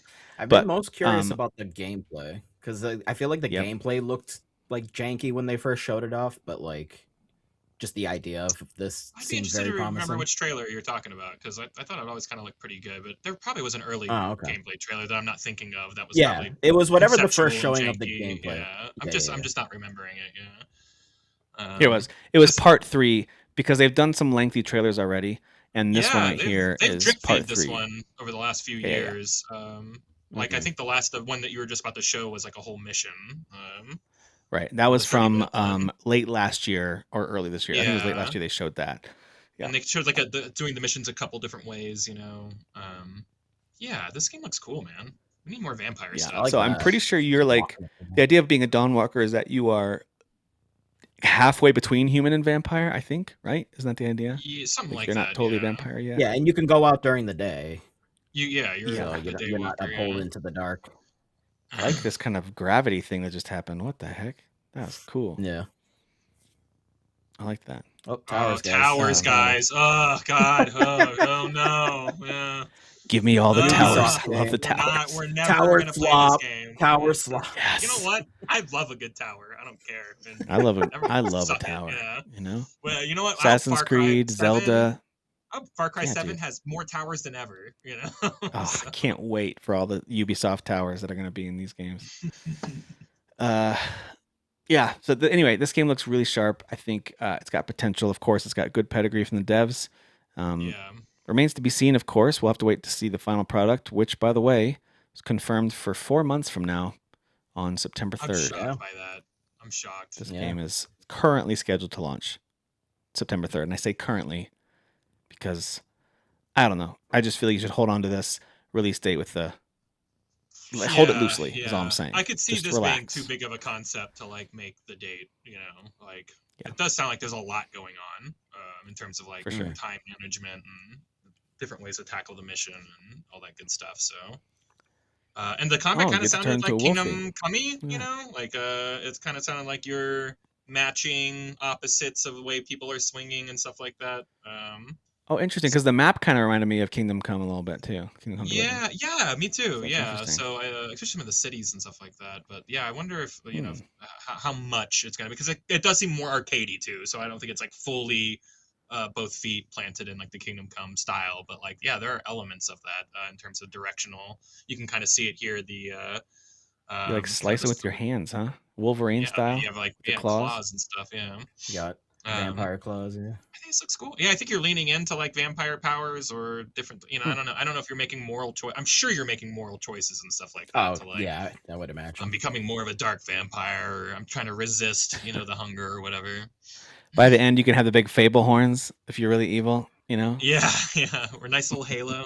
Well, in one of the Little halo trailers on that the they top. had recently, the way that they were like kind of showing it because it was like CG stuff or just kind of cutscene in-game stuff. Oh, dear. It definitely seemed like it was like, oh, like this person you might be working with, and then or maybe you kill them, and it was kind of showing scenes of like him like nomming on someone's neck, but then also like maybe helping them at other points. So Yeah, Yeah. right. And yeah, you are supposed to feed on like rats and deer we just saw and stuff like that, but you That reminds can't me of just feed on humans. V Rising, where you can feed on Yep. anything, but certain ones have like more pure blood, and if they have like anyway, regardless of the creature, if it has 100% purity in its blood, then you'll get the biggest boost from loading up on their blood, and that's human and animal alike. I wonder if there's a similar feature here with the blood, or if it's just anything will do. I'm not sure. Some That's gonna witchery work. tracking here, I see. Yeah, Highlighting definitely like the witchery. little. Yeah, Yeah. it feels like So this is gonna yeah, be Vampire Witcher, which I'm like all down for. So same. Yeah. I see a lot of Witcher coded stuff, everything from the environment to even the way the character's walking, with the half ponytail, like a lot of it. It's giving me a very yeah, strong the like Witcher vibe. flow of like the animations and stuff all seem very like right there. Yeah, so, like You very know, witchery. Geralt biting people all the time in Witcher. You guys remember that, right? It's He true. would just bite Yeah, people. Oh, absolutely. yeah. In between his Especially when he uses his Gwent claws to matches. rip people open. In between Gwent, just start biting people. Anyway, yeah, this looks pretty cool. Blood of the Dawnwalker, September 3rd. We'll see. We'll see if it actually arrives. Another game that's coming this fall, and this one should be a ton of fun. Here, let me just switch back over here. There we go. Star Wars Galactic Racer. Pod racing. Heck yeah. So this is now slated for October 6th. We got the news about that. A bunch of different versions will be released. I love the style of this. I think the visuals look really slick. And I just love this kind of throwback titling too. Like everything about it is just hitting the right way for me with this game. Yeah, I same. don't know. And it kind of I don't know exciting what that it they're is. like, and we're gonna have a whole like story. I'm like, what? Like, it's Yes, a racing please game. do Like, the ooh, yeah. yeah. Could have But just been an yeah, arcade thing, you know? yeah, it could have just been like Yep. a level-based arcade thing. Absolutely. I wouldn't be We shocked got if all this these. is like under budget too, like a $40-$50 game. It wouldn't Yeah, shock me to hear that it's something like that. yeah. I'm with you. Actually, if it arrives at 40, it's an absolute no brainer. If it's more than that, okay, but I might wait a bit. But Hmm. yeah, there's some cool stuff you can get if you get the deluxe versions, some cool different racers. I don't know, man. I think it looks fun, and it's got. I mean, just look at it. Even just this screen right here, just the style of it. Love I it. don't know. It's got a nice retro vibe while still looking super modern. I dig it. I dig it a lot. So I'm excited for that one. That is October 6th. All right, this next game, we do not have a reveal date or a release date yet for this. This is actually the revealed trailer from last year from Focus Entertainment of Resonance: A Plague Tale Legacy. So this was announced last year. Oh, I forgot And about if you this. played A Plague Tale Requiem, there's a character that you meet that Hugo and Alicia meet. And she actually helps you guys. She helps you get across the water at one point. Like I think her name's Sophia. I think. Yeah, Sophia. She's a smuggler. That sounds right. And she's a pretty important part of that second game of helping you get from point A to point B at a certain point of the story. And you kind of learn about her motivations a little bit, but not a ton. This is a prequel, so this is like before the events of that game, where you play as her, and it's called Resonance: A Plague Tale Legacy, and they are calling it the third game in the series, which is interesting that they worded it that way. But I think it looks great. I think Asobo, the company who's developed these games, has done a great job. I think Requiem was amazing. Actually, I think both the games were fantastic. I loved both of these games. So, Yeah. and The there's imagery a is hint wild. that this could be just a couple months away. It was announced about a year Oh. ago, and we haven't heard anything about it since. This is the reveal trailer that we saw, and they've said nothing else about it. But apparently, in a recent conversation, they're like, "We're close, like possibly only even a few months away from this thing coming out." Okay. So yeah, I'm excited for that. I'm pumped. I love those games. Those are really good games. But yeah, that second one is like, what a friggin' roller coaster of emotions that one is. God damn. yeah, Sheesh. yeah, the way it ends, it's like, hey, let's just Yeah. make sure we twist the knife a bunch of times in your heart, a Yeah. lot as you leave this game. Like just around and around, Anyway. just twisting. Yeah, yeah, so good. I love those games. There's not a whole lot of games like those. That's why I like them so much. Because Yeah. we didn't get inundated with games trying to do a lot of that same stuff. So it was a unique combination of things while telling a great story. So I'm excited for Resonance. I don't necessarily feel like I needed to learn more about any of the side characters in those games, but the fact that they're focusing in on one, it's fine with me, because they definitely, like, the story of the brother and sister, it has a amazing and incredible and emotional arc through games 1 and 2. And I was curious what they're going to do next. They got to tell a totally different story, and that's what they're doing. So, yeah. All right. That's it for news that I've got. I'll throw it over to you guys if you've got any, whether it's news or announcements that I missed or other stuff you're playing before we wrap up. I want to hear Dan's Crimson Desert update. We haven't talked Crimson Desert in a few weeks. Yeah, we haven't talked about it in a couple weeks. Man. I haven't talked to you about it much outside of the chat either. Where are you at? What are you doing? What's going on? So I think I just went into chapter 9. I don't actually know how many there are altogether. There's 13 or 14, I think. Okay, so kind of close, right? Kind of close. 75% there. The PlayStation's got me at 160 hours, guys. I've been playing this game 160 hours. Yeah, I mean, this might. I was thinking the other day, like, all right, so like open world games, Dan, what are you feeling like overall favorite open world game? Because you know how I don't really like rank stuff. You guys like ranking stuff more than I do. But I was just kind of in my head trying to acknowledge, like, this is like a top 3 open world game for me. Like, this game is just, it's just fantastic, man. It's just, I just booted up and I'm like, yeah, let me go look for whatever. Like I saw, a YouTube short on this. Let me go find that thing. And then let me do a mission. And then let me just wander around and I find something cool. And it's just, yeah, it's just fun. It's just a fun game. Just like with not Ocarina, Breath of the Wild and Tears of the Kingdom, just that whole walking in a direction and just, hey, what's that off in the distance? That looks interesting. Let me go up there and finding this and that. And the communal aspect, the community, everybody like finding things and sharing all, because like, to be honest, it really is kind of insane, like how people find some of this shit. Like there's things I went out and searched for that I'm like, there is no way someone found this. Like they must have been a developer and like leaked this or something. Like there's no way that somebody found this. Like there was one where it's like in a church. And like you light these 2 like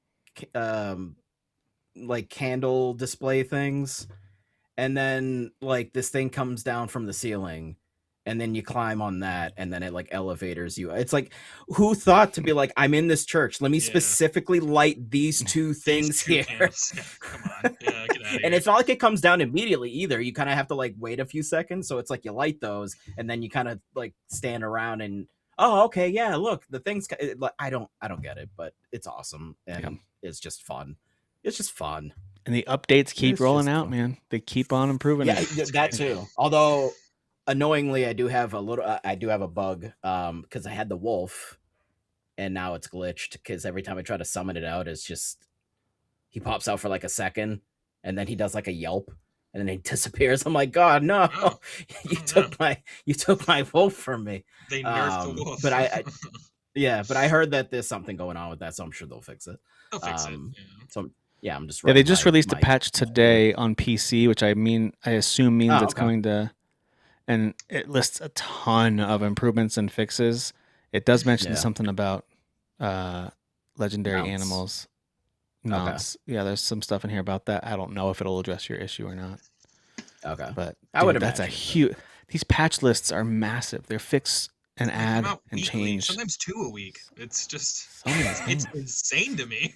and the thing is, it's not just fixes. It's literally like here's some stuff that we could have bundled as like DLC or like add-ons or something and charged, and they're just like, no, here you go. Well, but it's also like draw distance. Like they're like, hey, like the last one before this, like a 24 gig update, and they're like, yeah, we made the draw distance a little better and things look cooler now. I'm like, y'all improve the graphics, like it's beyond fixing. Let me update the graphics for you. Let me update. Like they're just they're just like, hey, I know we're only a couple weeks out, but we can make this game look a little better. Here you go. It's nuts to me. It's nuts. Yeah, it's absolutely insane. It's absolutely insane. Yeah. I don't know if it's like their MMO pedigree, because with MMOs, like you're working, if it's successful, you're working at it for years and you're adding expansions and updates and stuff. So I mean, I guess it's just kind of par for the course for them then. But they're doing it with a single player open world game. So Yeah, I I think guess it also when does kind of you're make a sense. MMO developer, you are always under like the knife. So I think they've got Yeah, like their yeah. punctuality and their like speed of Yeah, updates like from that as well. I think you're absolutely right. I think it is because of their MMO yeah, background. I could be wrong. I don't know, yeah, but that seems right. yeah. I mean, yeah, I feel like that definitely helps. So yeah, it's a fun game, dude. It's so good, so much fun. Love it. Yeah. By the way, I was just looking to see.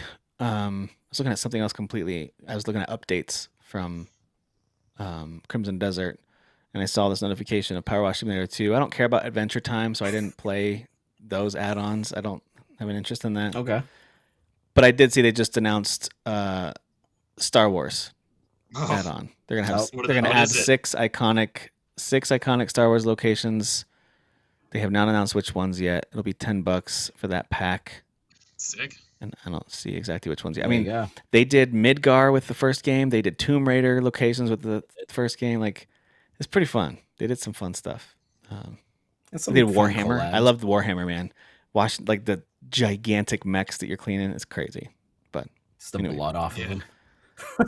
basically, I mean, basically that's what you're doing. Those are chunks of my Just the commander guts. right there. Yeah. Yeah. Well, I need to speak on behalf of our absent friend Jeff. He would like us to emphasize that Mouse PI for Hire is easily an 8 or 9 out of 10. He finished that game. He's the only one of us that has played and finished it. Although I think all of us Okay. are interested in giving it a whirl. Yeah. Looks charming. And he says if you are a fan of Doom, BioShock, or LA Noire, you should play it. Oh. It's quite a combo. Oh, LA Noire, because Doom, it's like, BioShock, yeah, LA Noire. it is a noir story. Yeah. I'm like, why Yeah. LA Noire? Yeah. No, that makes sense. That tracks. Yeah. And side note, if you want a good laugh, go watch the video review from IGN for this game. Pretty hilarious. Oh, watch the other reasoning people's that's given. reactions online. Also, oh That's my god, been fun. The That's been reasonings real were fun. insane. Like, I think Yeah. one of the reasonings was like there were too many mouse puns. I'm like, that's what the game is. Like, you Too many cheese and mouse puns. Mice and not have like. Well, it's too much Yeah. cheese, right? It's very. There's too much water coated. If y'all remember that Yeah, controversy. yeah, too Like, much there's water. Too much water in this game. Well, that's right whenever in someone uses a phrase like ludonarrative dissonance, which originally I think came up during the Uncharted games, the idea being it was your actually character is Adam behaving Sessler in a coined it. way. Adam okay. Sessler coined it in the Okay. G4 era, which Uncharted. Okay. What's it for Uncharted? Yeah. You're just mowing Yeah. down enemies, but there's no consequence, and so it like kind of it So to creates me- this dissonance between the narrative. Like, oh, Yeah. To okay, me, this so is a Mario's a reviewer who mass grew up- murderer. Like, what are we Yeah. doing? Like, It is, because if you read the original instruction manual, all the blocks are civilians or citizens. humans, of yeah. Kingdom, so Yeah. you are murdering everybody. But yeah, to me, this stinks of someone grew up watching G4 and heard the term ludonarrative dissonance, which I love that term. It's a very heady, wordy term or whatever. But someone's like, I'm going to work this into my review because I'm a smart guy, and I'm just like, I think you missed the mark on using it here, bud, but that's all right. Yeah. Like, you Also, have it's a to have a boomer game, shooter. Like that's Yeah. the whole point. It is Is a shooter. it's a boomer Yeah. shooter. Yeah. It's like Doom. Did But you ever too feel many bad about the puns, like, demons in PI Doom? They probably had people really families. shoot this many people. Like, it's so what an insane. But like I get An that like insane reviews plum. are at the end of the day an opinion, but how do you justify too many puns as like something that detracts That's from not a a- game to the point where you adjust the Yeah. score for that? You know what I mean? Like that's Yeah, why and like this is a joke. It's nonsense. It's a joke. It is. Yeah. Yeah. And people are Yeah. really roasting IGN right now. Not that they need help with that or that it's new. Right, People are right, always doing right. it, but people are really locking in on. I mean, that. Crimson And just Desert and then this back-to-back games that are pretty much bangers for most people yeah. that play them. And IGN gave them used to both be an sixes. easy scorer. If you go back, like they gave Parappa the Rapper a 9 out of 10 back in the day. That game sucks. I'm a huge fan of that game. That game blows, dude. It's a not a cult 9 out of classic. 10. I can tell you that. It's not a 9 out of 10. So though. it's like it is interesting to see that IGN's kind of like the new GameSpot or whatever. They're like, we're just gonna grade hard for no reason. Like it is. Sure. It is fun Sure. that they're in their heel era right now. But good for them. Oh my word. Good That for is so them. funny. Good for them. Oh boy. Also, by the way, quick side note, Kyle, there's apparently a major update that's rolling out with Star Wars: The Old Republic called Oh, Legacy cool. Reborn. All right. All right, I'll take a look. I'm checking it out. I'll take a love look. that game. Right. Why not? Why not? Love that game. I've been playing a lot of Windrose, of course. It's now over 1.5 million copies sold, which is a massive. Nice. That's a monumental thing for a game like that. Good for They got them. like 50 people on staff or something. You know, not. It's like a little bit bigger than like the Clear Obscure studio. You know, so it's kind of easy to root for smaller teams like that. They're not tiny. I'm not saying it's an indie team of 2 people in their basement. So it's a legit studio, but Yeah. but yeah, they've really rolled out something cool, and I think with Black Flag coming out later this year, they released at the perfect time because that way they're not overshadowed. They kind of get the pirate spotlight right now, and actually kind of gives Black Flag something to live up to a bit because the combat and the ship sailing and combat is really fun in Windrose. So I do like that game. It's in early access. I'm on the second, I think, 3 bosses that are currently there because there's 3 main biomes so far. So much stuff to unlock, lots of stuff to unlock, and they also keep updating the game quite a bit. They've improved it and added more content to it already. New pieces to build. The building is really fun, very Valheim and Enshrouded-esque with the building. So super satisfying and intuitive. I love the building. You know, you can plant you can get seeds for all different kinds of plants and bushes and trees and plant them all around your place. So you can just make your whole little pirate base that's on the shoreline look like this super lush place with just fruit trees everywhere and palm trees. It's awesome. Super fun. That just So sounds lovely. Love that. I love that game. It is difficult if you don't have friends to play with. I'm on the second boss, and that second boss is kicking my rear end. So I'm going to have to really max out some upgrades, I think, to take him on. But outside of that, I'm having a lot of fun. And I do die a lot, but it's much more forgiving than other games. It's pretty easy to get back to where you were. And enemies You hang on to still all your have their stuff, health too. down. Yeah, don't you You hang get on all, all your stuff? you can return. Well, you lose your like if you picked up like wood or plant Oh yeah, your fibers or whatever. materials. You lose materials, but you keep all your meals, all your gear. There's no damage to gear or that's anything like nice. that. There's no That's XP lost. You just kind of go back and like when you die in Valheim, you lose skills. Like some of your skills go down. You lose It's everything painful. in your inventory. It's painful when It's pretty rough, yeah. Yeah. So Yeah, you have to play a it's rough. modded version of that or really tweak the settings in that to make Valheim not destroy your soul when you die. So Right. anyway, especially the first time you sail to the Ashlands and one of those big sea serpents just sinks your ship and you're like, well, now what do? I have to build another one of those. It's a special kind of ship you have to build just to get there.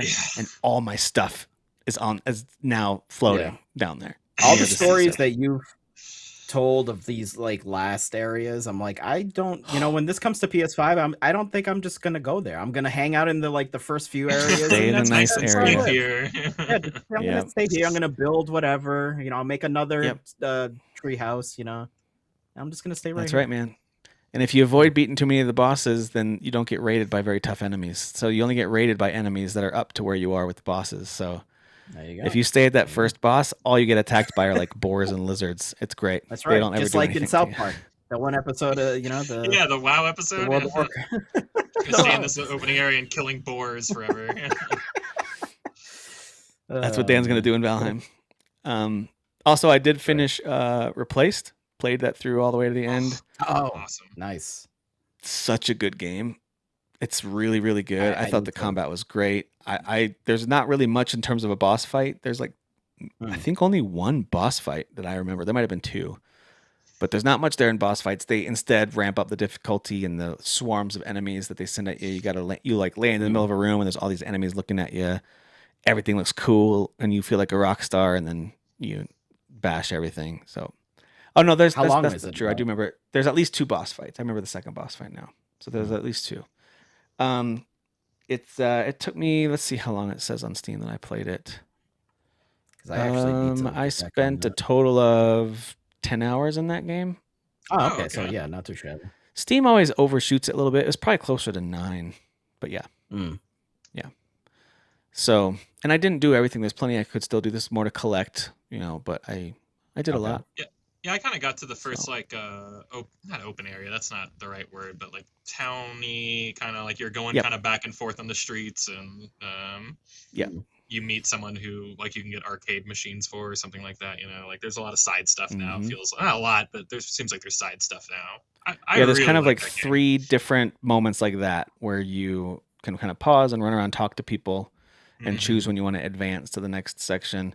And there's usually little side quests to complete. Bring an old man a picture of his family and beat the high score on this arcade game and become friends with the little girl whose dad is now dead, who used to run it. It's like these little side quests to run. Sure. So anyway, yeah, really good. I love Replaced. I think it's easily one of those gorgeous games I've played, and I thought it was a lot of fun to play too. Yes, there are times when you are just kind of running, but because it looks so freaking pretty, it didn't bother me for 1 second. Where I was just running to the right. That's or to just the the left game for a while. flexing how gorgeous it is, Yeah, and I again, think that's I'm- okay. Visuals were so good. I said that last time where I'm just like, I liked running through like a neighborhood or like it's such a cool looking game that I just don't care about what I like. How much I'm just pressing forward. Yeah. But yeah, some of the combat gets challenging at the end. You get people they give you some skills to help combat everything. But yeah, it gets tough. But it's never super challenging. Even if you die, the checkpoints are pretty forgiving. So anyway, Replaced, 100%, wonderful. I love it. Kudos to that team for putting out, I think, a stellar game. So yeah, I'm glad they were able to get that up. Yeah. And last but not least, I did fire up some Rogue of Prince of Persia on my Steam Deck while we watched stuff as a family. I wanted to use my Steam Deck a bit. My son's playing Hollow Knight Silksong on my Switch 2. So I was like, all right, fine. I'll use my Steam Deck since he's occupying my Switch 2. And I think he already beat it, by the way. He's really good at those games. Anyway, Nice. What a pro. but I started playing Rogue Prince of Persia, and that game is pretty cool. Like, I still like the Lost Crown when it comes to side-scrolling Prince of Persia's. That one I still think is tops. I love it. The combat, the platforming, all of it. But this Rogue one has got a cool art style, and it's a roguelike. So you have to be in the mood for that, right? But it's think Dead Cells or something like that. But it's really good, very smooth, fun platforming and combat there too. So, Kyle, you been playing anything else? Yeah, I would kind of on like a small vacation, so I had a chance to like double back and beat a lot of old stuff and a couple of new things. And I'll just rattle off some stuff. We don't have to dive deep into a lot of these. I did bring up that I beat the last expansion for Diablo 4 to prep for the new Diablo expansion. I also beat Yakuza Dark Ties, which was the game attached to Yakuza 3. I beat Dynasty Warriors Origins, which was I kind of hit like a difficulty spike in that game did? and just came back and just destroyed it. I don't know. I'm a better gamer now. I don't know what to tell you. There you go. Channeling your inner Dan. I like it. I'm proud of you. Terran Armada expansion for Starfield. Just to be a little real about that game right now. That DLC was fun, but like I really miss like the Skyrim levels of DLC and like the Fallout 4 levels of DLC. I feel like the last DLC we got for this one was bigger in scope than even this DLC and a little more in line with that. But still maybe just didn't quite make it to the finish line in terms of that the kind of depth that you expect out of like old school Bethesda DLCs.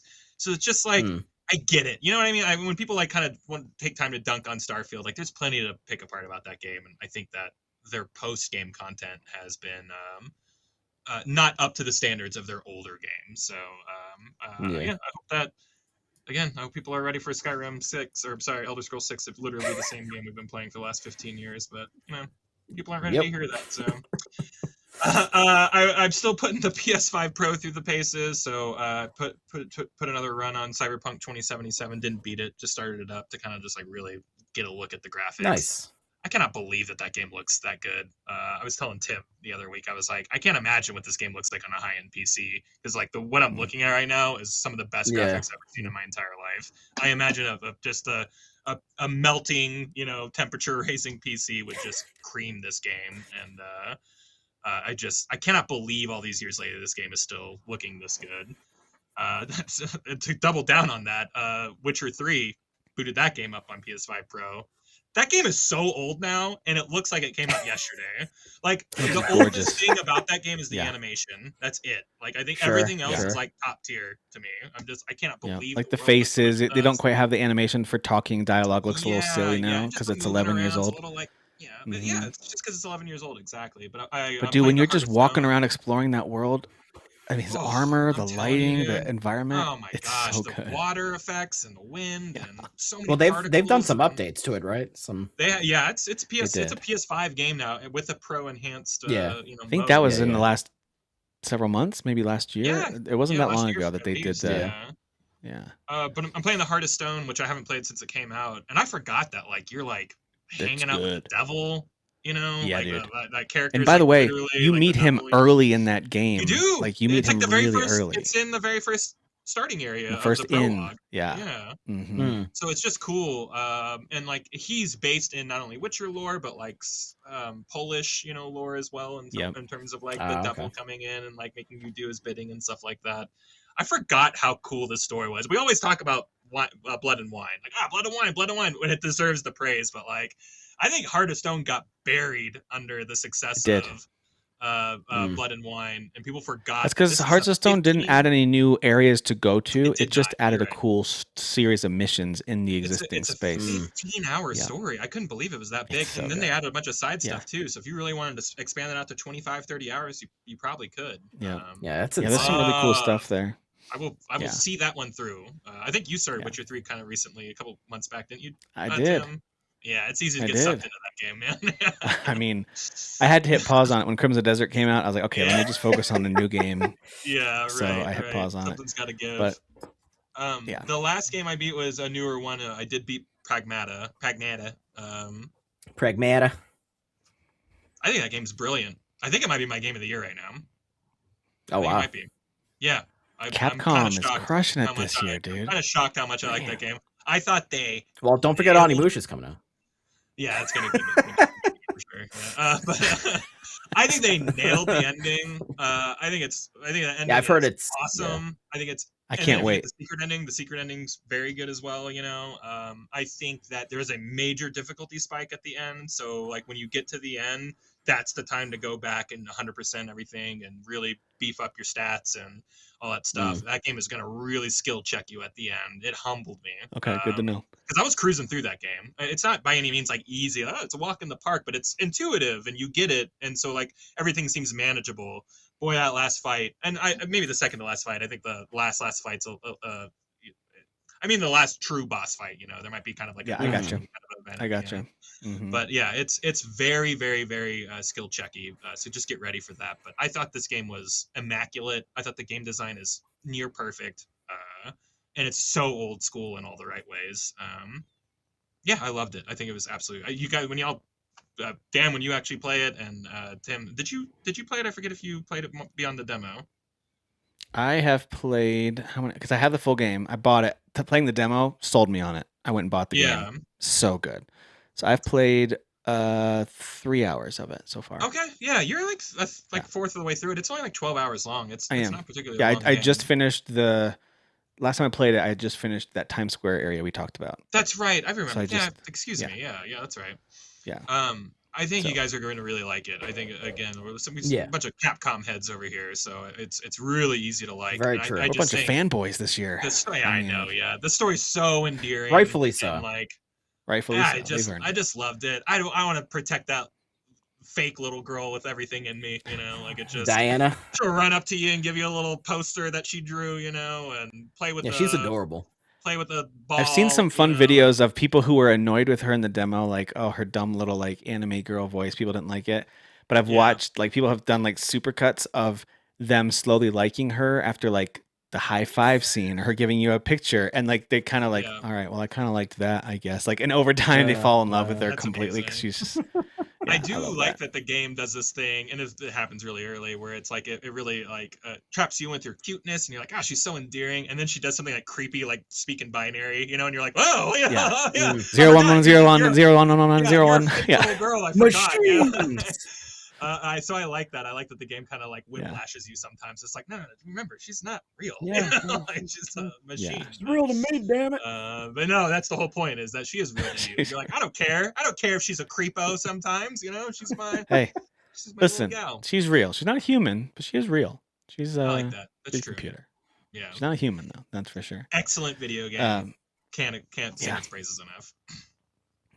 Yeah, it's funny because the name Diana isn't exactly like a trendy modern name, but I bet you will see some young kids named Diana after a game like this. Yeah, we're bringing it back. Sure. So we're going to bring back Ethel and Margaret and all the other old lady names. Yep. And Ruth. We're going to be back. And Ruth. poofy jackets. We're bringing those back. Bringing back poofy jackets. Yeah. Yeah. Right. Gonna do all of it. Nice. Well, I'm glad to hear that game pays off. I think the first, I don't know, I'm probably 20-25% of the way through it. I'm guessing based on how long I've seen that the game is. Yeah, I really like it. Just need to make time to play it. It becomes a little more philosophical than like maybe at the beginning of it might have you believe. Because they're androids, they're robots. It means they're created for like a prime directive of some sort, and to see like two kind of sentient robots kind of figure out or try and understand, or maybe even sometimes misunderstand what those directives are. It's just interesting, and it becomes a little more thought-provoking than I think the beginning of the game has you believe. Yeah. It's like, this is like a this is just a romp, and it becomes a little deeper as it kind of goes on. So love it. That's great. Man, a lot of kind of high concept sci-fi type stuff this year, whether it's AI related, whether it's the Saros game that just came out, or Pragmata and their approach to things, or even stuff like Replace, which is I think, relatively high concept, even though it's an 80s cyberpunk story. It's definitely not for everybody. Like, there's some really niche storytelling that I am digging in 2026. Yeah. I really am digging. So, love to see it. And then there's stuff like Crimson Desert, where I don't care really at all about the story, but that game is nobody just does. Fun. That's just gaming. Nobody fun. cares about the story in like, that game. Don't care. Not even the dev cares about the story in that game. No, not that there's no good moments in it. I'm not saying that, but like, no, moments are. Just give me the premise. Tell me why I'm doing what I'm doing. Okay, that's why. Okay, that's good enough. I don't need anything. Don't stop talking to me about it. Just let me go. So, I do have one qualm with the game. Yeah, the character Jan, I can't stand that dude. Who's cannot stand? Which one is he? He's like the drunkard. He's the drunkard. Oh, yeah. All the missions for at your camp. Yeah. No, he's annoying. I can't stand that dude. I'm like, you spend a lot of time with him. The game's like, we really. Can like we just this be guy. like, oh, he's dead. Whoops. Anyway, like, can we just kill him off, please? Like, that dude sucks. Yeah, he does suck. He sucks. But that's agreed. Fine. It's a great game. It's a great. Isn't that team mostly from Korea? That's probably how they see a lot of us. Oh, sure. Yeah, we're just American European style people. Yeah. It's true. That's fair. And you know what? That's fair. Fair. They're not totally wrong. Those people exist. Yeah. Yeah, they sure do. All right, guys. Well, thanks for hanging out and talking. It's good to catch up and see what everyone's playing. We've got some amazing games coming out in May that we will talk about in the coming weeks. Not the least of which is the new James Bond game from the Hitman developers. I cannot wait for that. Also, Forza Horizon 6. We're going to be driving around Japan in a couple of weeks. I mean, Japan. The games they're going to keep on rolling. We got lots of great stuff coming this month, and I am here for it. So thank you guys for listening. Thank you for watching. We'll catch you on the next one. Peace.